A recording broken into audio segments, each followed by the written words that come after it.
Yeah.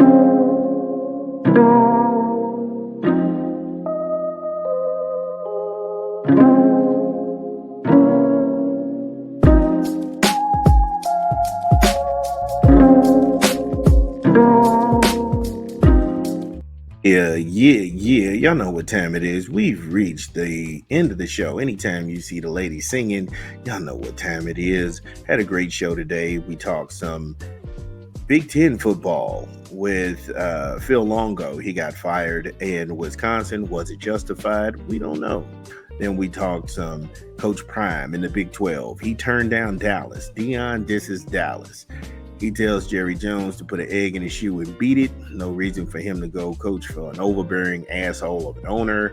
Then we went to the National Football League, where the New York Giants have effectively benched Daniel Smith, and that's the end of his career. He didn't deserve to be there anyway. Then we went to the association, where the Philadelphia 76ers are equally the worst team in the league. And last night, the Memphis Grizzlies put a mauling on them. So we're going to wrap this up when we go back to the Big Ten and talk some Ohio State football. We'll get there after we drop a quick 20 from a rap album we're promoting this month. This is Big Vern. Drop the spot. Dun, dun, dun, dun, dun, dun, dun, dun, dun, dun. It's your boy Big Vern coming to you live with another rap album we're promoting. Snoop Dogg and Dr. Dre, Missionary, dropping next month. Yes, next month. Get it where you legally consume music, whether it be Apple Music, Google Play, or Spotify. My personal favorites that they already released is Gorgeous. That song is crazy. We've only done this for one other album, which is LL Cool J, and we were right. We're going to be right again, so make sure you go get this where you legally consume music. Snoop Dogg and Dr. Dre, Missionary, drops next month. Yeah, shout out to Snoop and Dre still doing their thing. Seth MacLaughlin, he is out. Again, this is the Ohio State center. Seth MacLaughlin, he's out for the season. Are you worried? Now, this happened with him. He had an Achilles tear tendon. Yeah, and that's ahead of this matchup with Indiana on Saturday. Now, I will be honest with you. I am an Indiana diehard fan. So, again, I'm a homer. I was like, okay, this is something, or it could be a lot to do about nothing. Because even though our defense plays, we have a bend but don't break mentality. So it wasn't like Indiana has this dominant front four that can push back and they can go ahead and get after the quarterback. Now, we do have the edges to do that. But going right at them and going up through the middle and getting that penetration in the pocket, I don't see it.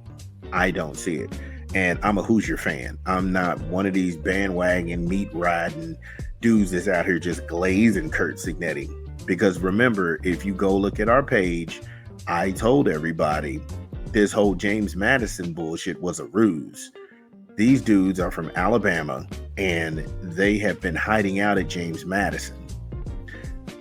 And then when the legacy media caught on to it, legacy media was sitting here telling people, oh, this was Nick Saban's lost protege. What do you mean lost protege? He was only there for 3 years, and he was a wide receivers coach. His dad, because Kurt Signetti has a father, his father is a Hall of Fame football coach. So for all the people trying to suck off Nick Saban as being this coaching savant, he ain't shit. And I'll say it 24/7, 7 days a week. That dude was coaching at Michigan State in the Big Ten. He didn't win dick. He went down to an inferior conference at that time at LSU. He won a championship, and then he jumped ship. He went to Miami. He didn't do jack diddly shit, and then they ran him out of town. And then he went to another inferior program at that time, was Alabama, where he can lock up 4 and 5 star kids and then have a system that only benefited him, where you couldn't transfer. And if you did transfer, you had to sit time out. We gave you the example. There's no reason why Mark Ingram, Trent Richardson, and Eddie Lacy were all on the same team. They were splitting time when those guys could have went anywhere else and they could have been starters. So don't hand me this bullshit about Nick Saban, especially when he was telling the Alabama athletic director he don't think he can win in this current climate. And that's back when he was coaching in 2022. Hell, his last year, they got a sympathy vote. They had them leapfrog Florida State only to lose to Michigan. Again, stop giving me this mythology about this asshole. I digress.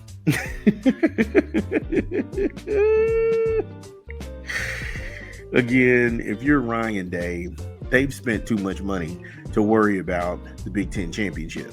Ohio State is looking at the college championship or bust. $22 million, and that's just what they wanted to put on paper. Who knows how much money is flying behind the scenes at Ohio State?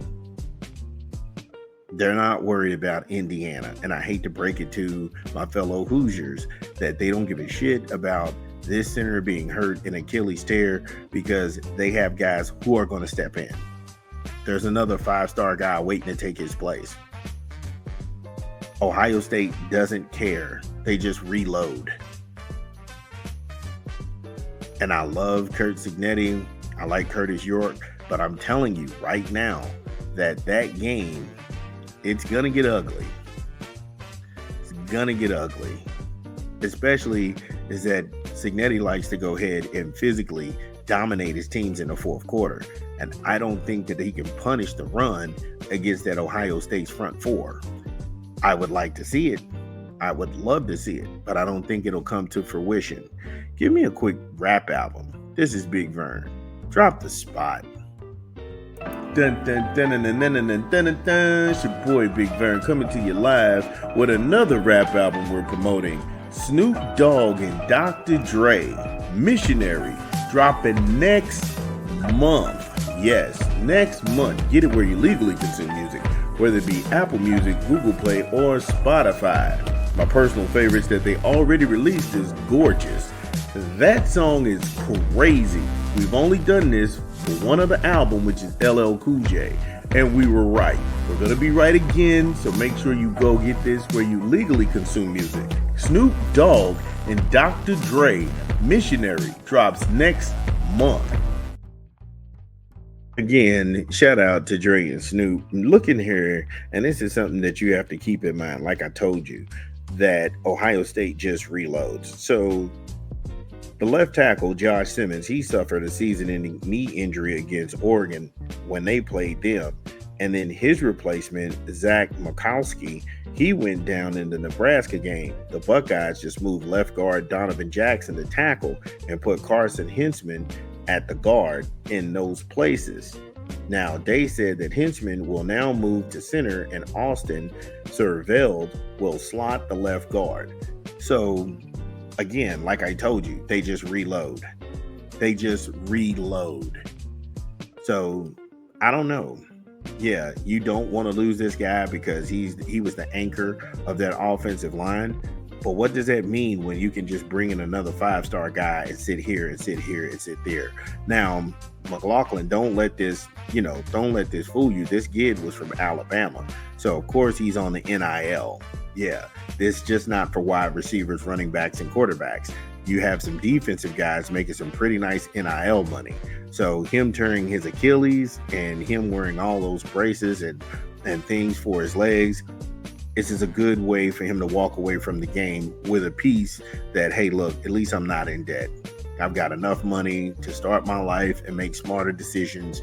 And, there's no job I can get coming out of college that's going to pay me what this NIL has paid me to play on. So, yeah, shout out to him.